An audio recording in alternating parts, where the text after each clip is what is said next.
Я заболела через неделю после того, как прилетела в Испанию. Это была обычная простуда, но паника от того, что не зная, что делать в чужой стране, была сильной. К счастью, я обошлась противопростудными препаратами, которые купила в аптеке, но поняла, с медициной нужно разбираться как можно скорее. Этим мы сегодня и займемся.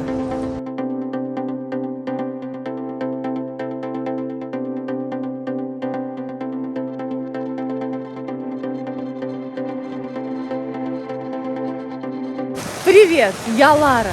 4-й месяц живу в Испании. Андалусия, провинция Кадис, город Херес-де-ла-Фронтера. В последнее время в своих видео рассказываю о программе защиты для беженцев, на которой нахожусь сама. Сегодня поделюсь с вами своим испано-медицинским опытом, расскажу, как же в Испании лечат украинцев и сколько это может стоить. На данный момент я уже имею свой главный медицинский документ. Здесь это пластиковая карта, называется Тархета Санитария. На ней написано мое имя, специальный регистрационный номер. Карта позволяет мне пользоваться услугами общественного здравоохранения Андалусии, автономного сообщества, где я зарегистрирована и нахожусь под временной защитой. Как же все обстоит в жизни? И что делать тем, у кого такой карты нет? Буквально через несколько дней после того, как меня поставили на программу защиты, видео об этом вы найдете по ссылочке в описании, представители ассоциации принесли мне документ на листке А4. На данном этапе у меня практически все документы на листочках А4, собралось их достаточно много, и вот эта карточка была первой пластиковой. Этим документом я пользовалась все то время, пока изготавливалась моя тархета санитария. На листке написано моя фамилия, имя, регистрационный медицинский номер, который также на этой карте, адрес поликлиники, к которой я прикреплена, и имя семейного доктора. На свой первый визит к врачу я записалась через мобильное приложение. Зарегистрировалась, используя номер, указанный в тархете, с остальным все просто. Выбираем Cita de Médico, видим, какие даты нам предлагают для посещения. Я делала запись 6 сентября, как видим, свободные даты 19-20. Выбираем необходимое время и подтверждаем Cita, если нас это устраивает. Здесь указан кабинет, время, имя доктора. Эта Cita будет у вас в личном кабинете, чтобы вы не забыли. Приложение неплохое, пользоваться им несложно, но есть один нюанс. Очень часто оно висит, просто не работает и все. В этом случае вам придется пойти в поликлинику и взять талончик на прием в регистратуре. Как видите, что запись возможна в течение 10-12 дней, иногда и дольше. Что же делать в том случае, если вам необходимо в больницу срочно? Сейчас расскажу. За неделю до планового визита у меня на губе выскочила лихорадка. Извините за такие интимные подробности. То есть герпес. И я совершенно спокойно пошла в аптеку, чтобы купить себе мазь и таблетки. И каково же было мое удивление, что в аптеке мне ответили: простите, но таблетки мы вам продать не можем. Они относятся к категории антибиотики. Поэтому только с рецептом. Мне пришлось отправиться в больницу. К счастью, находится здесь все в шаговой доступности. Я живу в самом центре старого города. В 5 минутах от меня находится аптека, и в 2 минутах от аптеки находится поликлиника. Я как могла объяснила в регистратуре, что мне не дают в аптеке лекарства и необходим рецепт. Каково же было мое удивление, что меня сразу быстро и вежливо проводили к дежурному врачу. Молодая приятная доктор выписала рецепт, дала рекомендации и успела за 10 минут оставить о себе и всей испанской медицине самое приятное впечатление. То же самое было с доктором, к которому я пришла по записи через неделю. Молодая женщина, внимательная, заботливая, терпеливо слушала все, что я коряво доносила с помощью переводчика. Затем вместе с Гуглом рассказывала мне, что я должна делать, куда пойти сдавать анализы и как записаться на прием к узкому специалисту. Я была просто счастлива, что в моей поликлинике работают такие замечательные люди, а мне досталась самая лучшая врач больницы.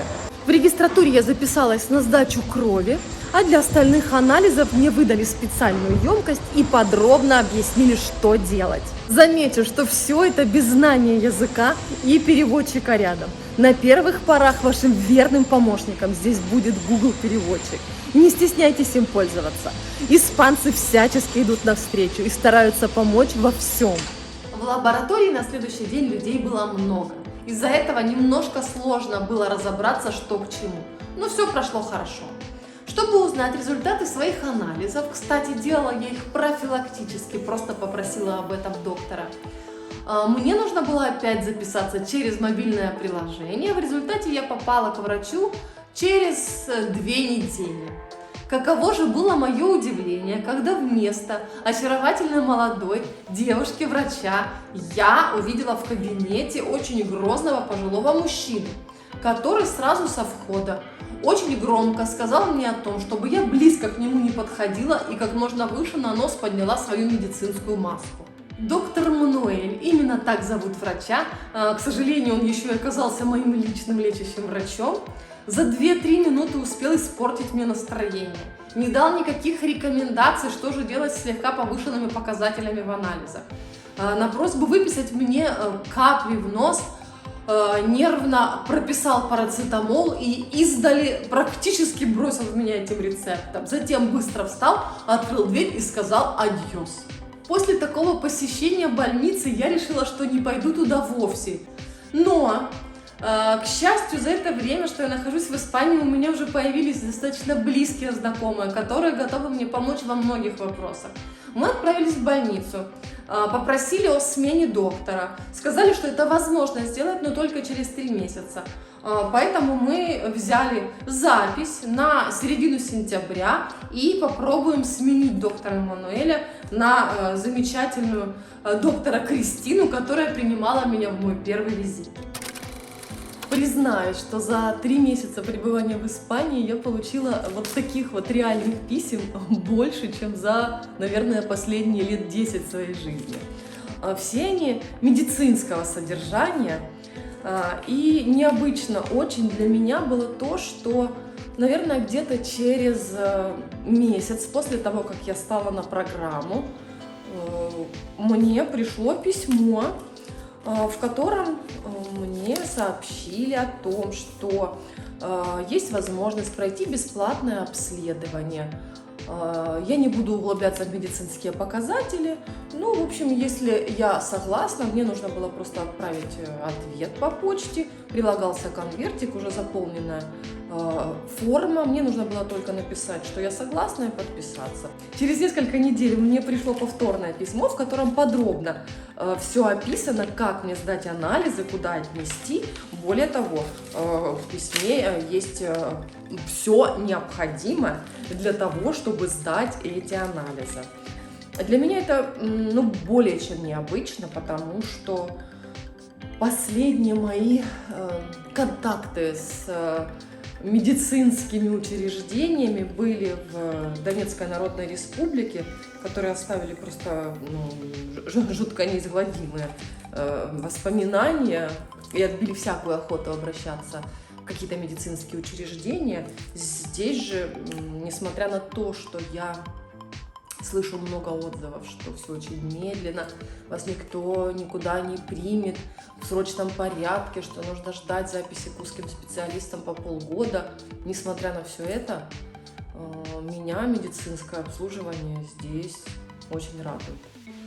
Сегодня мы с вами отправимся в поликлинику, потому что я буду делать очередную дозу вакцинации против ковида. Сегодня я пришла делать 2-ю дозу вакцинации. 1-ю я делала в Египте еще в декабре. Честно говоря, не очень хотела делать там, но так сложились обстоятельства. Сегодня я была записана через приложение и пришла, чтобы сделать 2-ю дозу вакцины. Давайте посмотрим, как это будет происходить.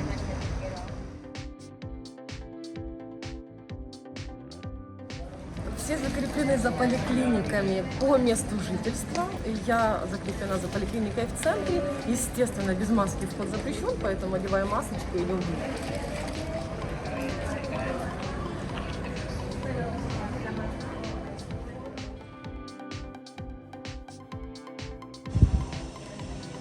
Сейчас мы находимся возле лаборатории.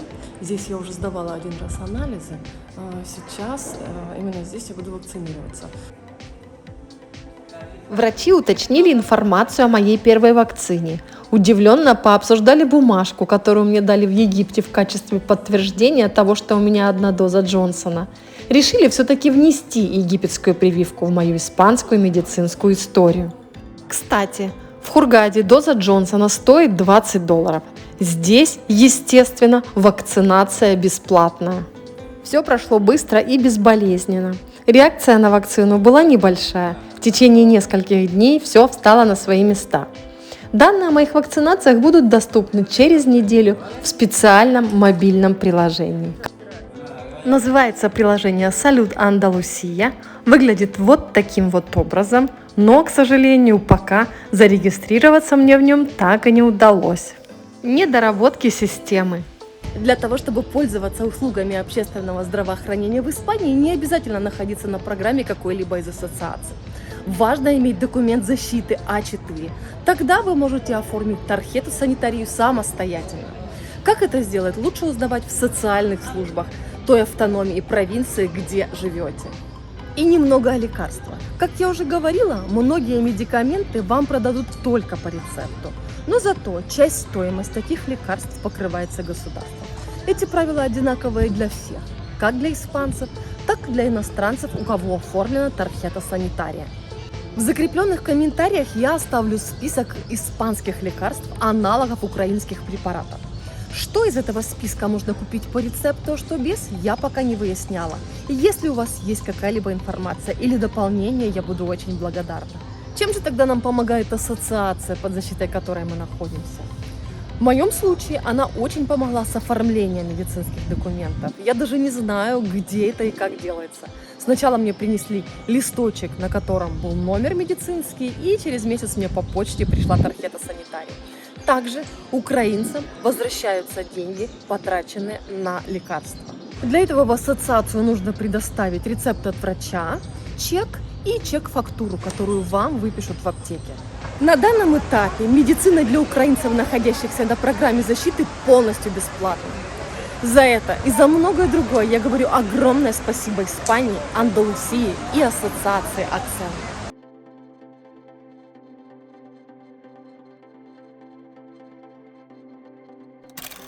Одно маленькое, но важное дополнение.